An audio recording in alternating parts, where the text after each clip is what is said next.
Self-described Christian nationalist Marjorie Taylor Greene is getting ripped by yet another Christian faith leader. So now, writing in the Daily Beast in an op-ed, Reverend Nathan Emsall, who is the executive director of the organization Faithful America, calls out the right-wing congresswoman for racism, hatred, and the embrace of authoritarianism. So now he starts by noting it that the infamous KKK revival ceremony included an American flag, a Bible, and a cross burning. So this was, again, back in the, I believe it was in the 30s, where you had this revival of the Klan in response to civil rights. So now he wrote, more than a century later, today's generation of white supremacists are following in their political ancestors' footsteps, explicitly and proudly embracing the label of Christian nationalist. Some are even going so far as to sell merchandise, with Representative Marjorie Taylor Greene hawking exclusive shirts emblazoned with proud Christian nationalist. So, I mean, again, Christian nationalism, as I've explained in another video, that's essentially what empowered fascists.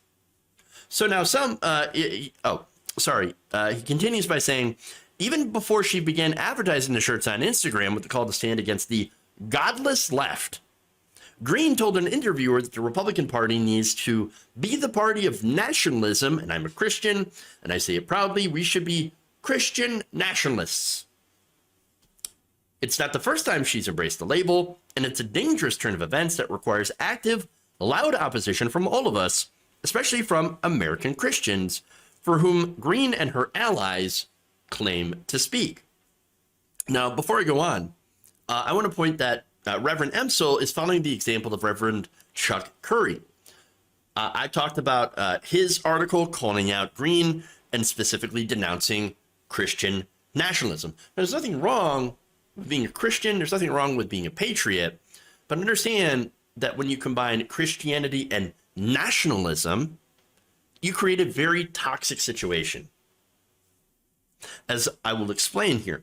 But first, I just want to say that I'm hoping that this is the beginning of an awakening from Christians in America, who I think for the majority do not believe these same things. So now, for too long, and I've talked about this a lot, Christianity has been represented by the Marjorie Greenes, the Jerry Falwells, the so-called moral majority, the Pat Robertsons, you know, the very loud, the hateful, the anti-gay, anti-choice, anti-trans, fire and brimstone people.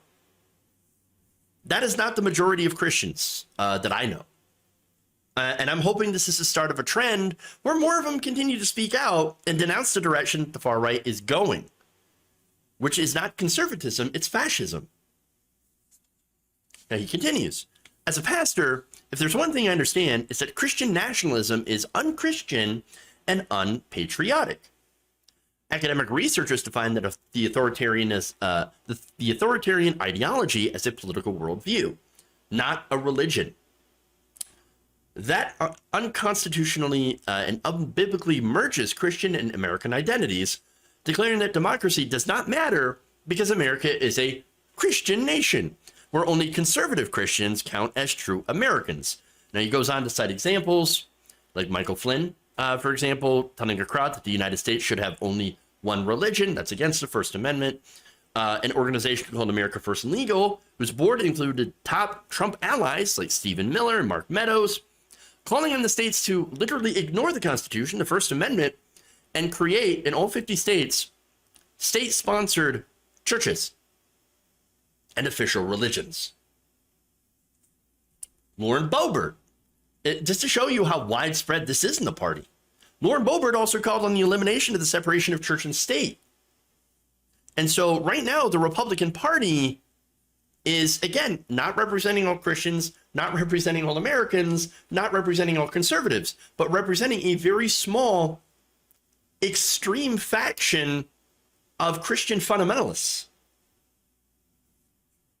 So now, he also referenced, by the way, January 6th, calling that the unholy force that incited the failed coup, brought us to recent spate of theocratic Supreme Court opinions, and has inspired multiple wave upon wave of dangerous misinformation about elections, climate change, and COVID-19, all in direct contrast to Jesus' teachings of love, truth, and the common good.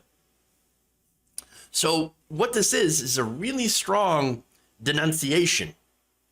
And I'm here for it because, again, the guy is right. Anyone who's read the Bible knows the God of the Old Testament. Look, the God of the Old Testament is brutal, genocidal, jealous, and petty. Now, the New Testament introduced Jesus, who happens to be the antithesis of all of that. Now, the far right of today wants to ignore that, ignore the change in Jesus. And that's and the reason why is because they like the brutality. They prefer the brutality. They prefer the authoritarianism, while all claiming themselves to be victims. Now, as I've pointed out many different times before, they're not victims. There are people that use their religion to justify attempts to control other people. Now, there's more. He writes, each explicit declaration of Christian nationalism is just a blatant attempt to pull the wool over people's eyes and make the anti-democracy extremist ideology seem safe and more palatable. Oh, we can't be wrong. We're Jesus. Distracting us from the right's project of seizing power to remake America into a theocracy in their image, a nation where the LGBTQ community, people of color, and non-Christians all lose rights, while evangelicals and conservative Catholics are put permanently in charge. They are America's false prophets, and Jesus warned us about them. You know, the Bible also warned about idol worship, in the form of a golden calf.